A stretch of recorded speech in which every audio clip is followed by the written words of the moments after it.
2 বছরেও শিল্প কারখানায় গ্যাস সংকট কাটেনি। এর মধ্যেই আবারও গ্যাসের দাম বাড়ানোর প্রস্তাবে আতঙ্কিত উদ্যোক্তারা।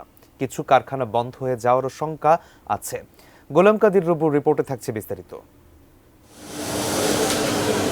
শিল্প কারখানায় নিরবিচ্ছিন্ন গ্যাস সরবরাহ নিশ্চিত করা হয়নি এখনো, অথচ তার কথা বলেই বছর দুয়েক আগে দাম বাড়ানো হয়েছিল 150 থেকে 178% পর্যন্ত।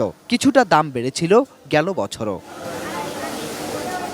এখন আবার নতুন করে আলোচনা সরবরাহ বাড়ানোর নামে গ্যাসের দাম 2.5 গুণ বাড়ানোর। এখন শিল্প কারখানায় 1 ইউনিট গ্যাসের দাম 30 টাকা, আর কারখানায় নিজস্ব বিদ্যুৎ উৎপাদন বা ক্যাপটিপের ক্ষেত্রে 31 টাকা 50 পয়সা।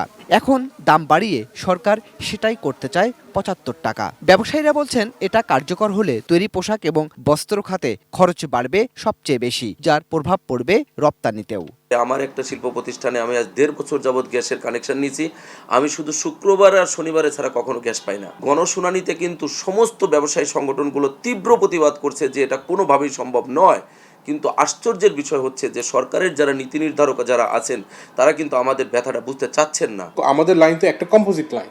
এই কম্পোজিট লাইনের ভিতরে আপনি এলএনজি দিচ্ছেন, প্লাস হচ্ছে আমাদের অভ্যন্তরীণ যে গ্যাস সেটা দিচ্ছেন, প্লাস হচ্ছে আপনার যেটা লং টার্ম কেনা হচ্ছে সেটা দিচ্ছেন।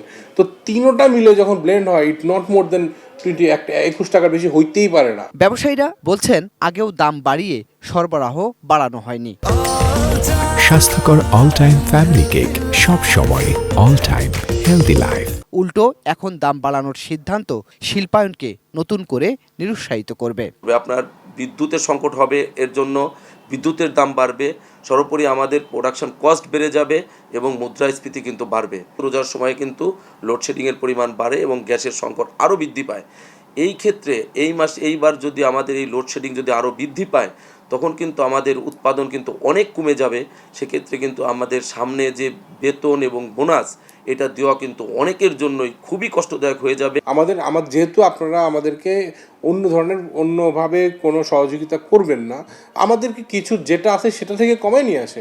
আর 32 টাকা কোনোভাবে করে না। আমি মনে করি যে বর্তমানে গ্যাস শিল্পে বা ক্যাপটিভের ক্ষেত্রে এটা আরও 20 টাকা হওয়া উচিত। আমাদের ট্যাক্স ভ্যাট বাদ দেন, আর অন দি আদার হ্যান্ড আপনি আমাকে সাবসিডাইজ করেন না।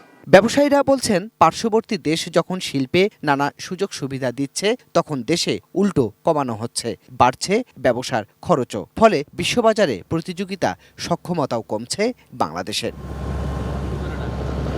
গোলাম কাদের রবু, এটিএন নিউজ, ঢাকা।